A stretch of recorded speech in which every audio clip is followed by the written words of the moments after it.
This is Rob Temple for Boxing Social in association with Brett Freer, joined here today for the second time in 2 days by Eddie Hearn. We're here at the David Avanesyan-Kelly press conference in London. How you doing, Eddie? Doing good. Enjoyed that. Great fight. Looking forward to it. The time for Josh Kelley to find out what he's made of, and if he can go on and, I believe, become a world champion if he can beat Avanesyan at the O2. Talk to us a little about the spice that we saw today. What can you confirm? What can you debunk? What can you say about what Neil Marsh was saying? The only thing that I can deal with is the round issue, which when we, you got a lot of people working for Matchroom, so I will do a deal with Adam Booth for Josh Kelley, and then the paperwork will get conducted by other people.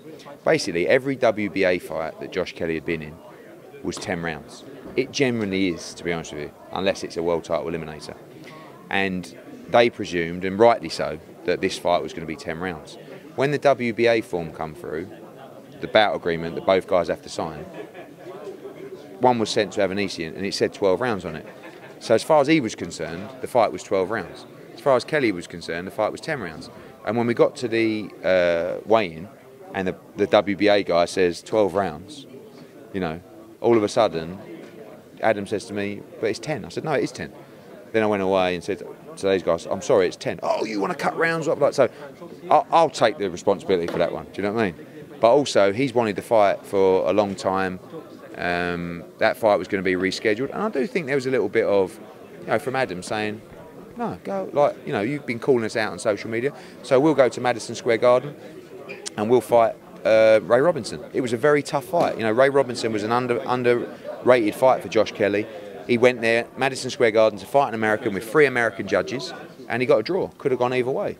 And now I'm so pleased that the Avanesyan fight is happening now, after Avanesyan has butchered Laranja twice, just knocked out Del Rio in a round. He's now top 10 with every governing body, and it becomes a massive fight for the welterweight division, especially for Josh. So things have worked out well. Despite, I quite like it. I like it, and Neil's over there, waiting for his exclusive. But he's a very passionate guy, and he cares for his fighters, and he feels like he's had to wait too long for this fight. But for me, I'm very happy with where we're at now, and this is a proper fight. More difficult fight than the Ray Robinson fight? Style-wise, no, but much more dangerous. Much more dangerous. I mean, Ray Robinson is so hard to beat. You see Kavaliauskas drew with him. Ray Robinson won that fight against Kavaliauskas. Avanesyan is not straight up and down, but he's just a beast. Now, these boys are a different breed, Rob. Some of them might say, I've come out from, the streets, and then you go out there and you see where Avanesyan's come from. Mate, these are a different breed of animal. And I look him in the eye and I think, you're willing to do anything it takes, aren't you, to win this fight? And the answer is yes. So what you got to do is, this man here, PBK, is going to have to knock him out, because he ain't going to stop coming. He ain't going to stop coming. He's going to be dangerous every moment he exists in that fight. You've got to take him out. And I believe Josh is going to control the fight early on. Avanesyan's going to push and come into it, and I think it's going to be a thriller. I really do. What's the drug testing for this fight? Full VADA testing already taken place. They both signed up to VADA testing it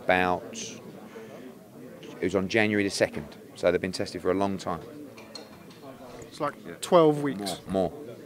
It's something like 16 weeks. So yeah, it's was requested by both teams, actually. There's another one. We want VADA testing. They both said it. I went, oh great, because you both said it. So they've both been tested many times already by VADA, and fantastic.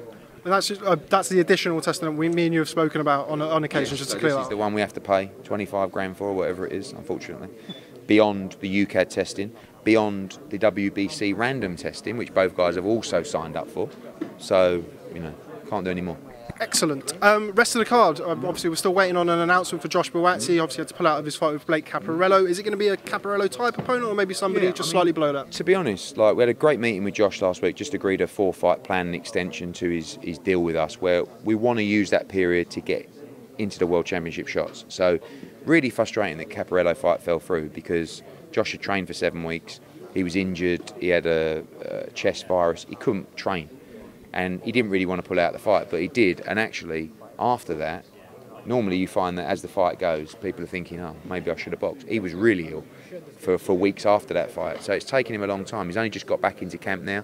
So he'll be in a proper fight, whether that's a Caporetto or whether that's a slightly step below, and then we fight Caporetto in May or June, probably more likely. But he's on the verge now. I mean, I believe he's going to get a final eliminator with the IBF. It's a beast of a division. But I truly believe that Buatsi is very special, and I think he's the British boxing star of the new generation and the future. Well, we're hovering around light heavyweights, domestic light heavyweights. Callum Johnson versus Yvonne McCullen has been ordered by the European title. Yes. Is that going to happen? Yeah, that's agreed. We're looking to make that fight for the Dillian Whyte undercard, which could take place in Manchester. There'll be an announcement on that soon. To be honest, if we do a Bivol fight and he has a voluntary, I just want him to fight Callum Johnson, because I think he's a worthy world title challenger. Obviously, he was with us as well. So it's likely that he'll challenge for the European title, but he may be fighting Dimitri Bivol as well, but we'll unearth that in the next week or so. I like him fighting for the European title because I think Callum Johnson against Buatsi is a big fight later on this year, and it's a fight I'd like to make. Conor Benn, you'll have an eye on the winner of the main event. I would assume he's obviously been speaking about Josh Kelley. What kind of a level of opponent are we looking at for him? Because he's improving at a decent rate. A surprising step up for Conor Benn. Really frustrating. We've made 4 offers to Johnny Garton, and we just love the fight. Johnny Garton's from Bermondsey, or Millwall, you know, and like right by the O2, all action, great lad, great fighter, and him and Conor Benn would have just been an absolute war. Then his promoters said, well, what about fighting Chris Jenkins instead? I actually thought Tony Simmons might say, Jenkins a bit more awkward. He went, no problem. Made a big offer to him as well, and now unfortunately they're rematching each other instead of fighting Conor Benn. Conor Benn's gone from like, everyone used to phone me to fight Conor Benn, to actually now, I'm not saying they won't fight him, but they actually realise now he's actually got ability and not just Nigel Benn's son. And you'll be surprised by the level of opposition that he'll face, because the guys, we've made an offer to Samuel Vargas, you know, who's now fighting Virgil Ortiz. I'm quite surprised at the level Conor Benn's looking to go to from Tony. And like I said, in 12 months' time, Conor Benn, Josh Kelley, if both those guys are in the top 5 in the world, that is a big fight. It could be a final eliminator, and that could be a big fight for British boxing. Final one on this card, my personal favourite fight that's been announced this year so far is Luther Clay versus Chris Kongo. 2, let's say, lesser known welterweights, but 2 guys who can really fight, and they've got a lot on the line in this one. Yeah, you know why I love this fight? Because the guys that haven't come out and signed a big promo contract, you know, haven't had Olympic backgrounds, etc., they're always looking for a leg up, right? And why a leg up? I don't mean a gift, I'm saying an opportunity. So Luther Clay, our siestas, badgered me for ages, and we gave him the opportunity in Italy. Good performance, good win. And then Chris Kongo signs with Dillian Whyte, comes on. What have you got for Chris Kongo? And I'm basically looking at all these text messages. I go, Canelo, that's a great fight. Doubt they'll fight each other. Speak to Dillian, I went, what about Luther Clay? Well, you know, it's an awkward fight. He ain't boxed for 11 months, my kid. I said, Dillian, like, you want an opportunity? You're a man of opportunities. You know how this game works. If you believe you can win, take it. You know what? Fuck it. You're right. We're in. Phone up our siesta. Chris Kongo. Blimey. He ain't bad. He's awkward. He's under. Like, what do we get out of winning that fight? I said, I'll tell you what you get. The winner of that fight gets an opportunity to go on, be a matchroom fighter, fight around the world, fight on the big stage, fight on TV. And that's what they're fighting for. So it's kind of like a final eliminator stroke, MTK Golden Tournament stroke, all these other things, to basically, the winner goes on. The winner goes on to fight in big TV fights, and the loser basically goes back to where he was, which is small hall shows and probably popping up every now and again with a chance on a big card. Going to skate through the next few things. We've got a lot of people here, very busy press conference as always.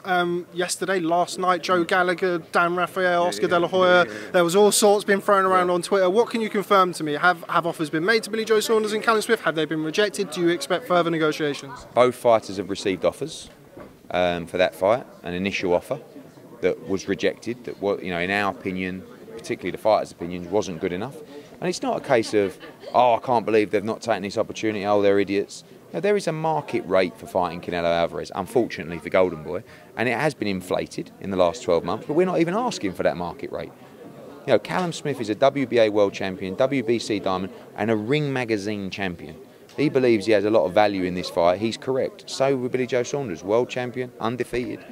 You know, so we're not a million miles away, but the offer that they've made won't work. So they've either got to make a new offer, or we just let them 2 fight each other in a unification. Both guys, I'll make it clear, Billy Joe Saunders and Callum Smith desperately want that fight.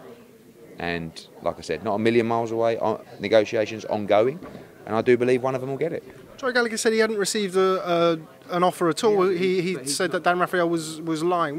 No, Joe Gallagher is Callum Smith's trainer and not Callum Smith's manager. An offer was made to us. We sat down with Callum Smith and his lawyer. But to show you that Joe Gallagher wasn't informed shows you that how seriously the offer was taken. So it was a very straightforward conversation of, this is an offer I've received today. Oh, blimey, no, that's not for us. That's it.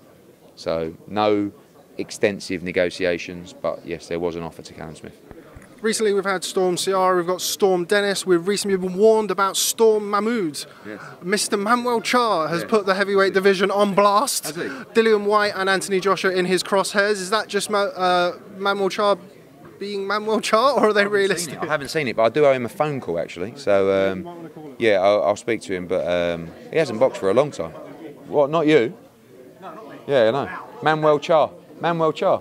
You owe Manuel Charr. You still owe him a date. Did you? Yeah.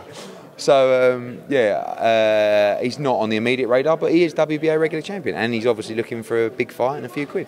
Next week, Wilder Fury 2. On the undercard, Emmanuel Navarrete. You've got yourself a unified champion at super bantamweight in Ahmed Aliev. Ahmed Aliev versus Navarrete is a brilliant fight. Would you be interested in making that? Yes, on ESPN, anywhere you want it. I want to take Ahmed Aliev to Uzbekistan in the summer to defend with Madrimov, with Giasov, which would be incredible. But yes, Navarrete, please, anytime.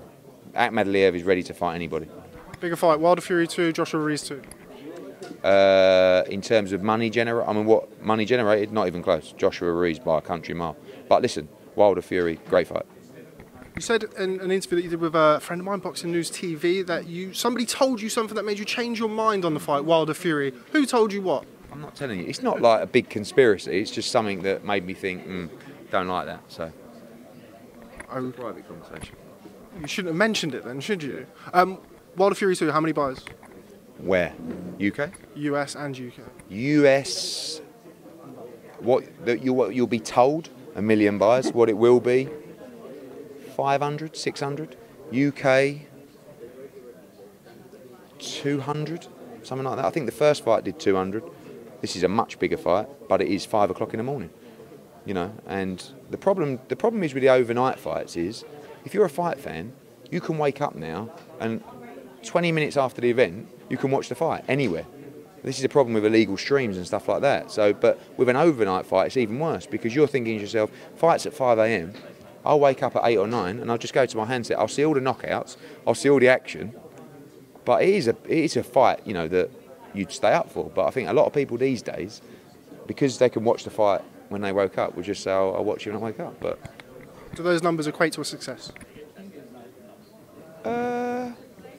Not in terms of what's being anticipated. But yeah, I don't, you know, I mean, listen, what US fight does 500,000 or 600,000 buys? Nothing outside of Floyd and Canelo.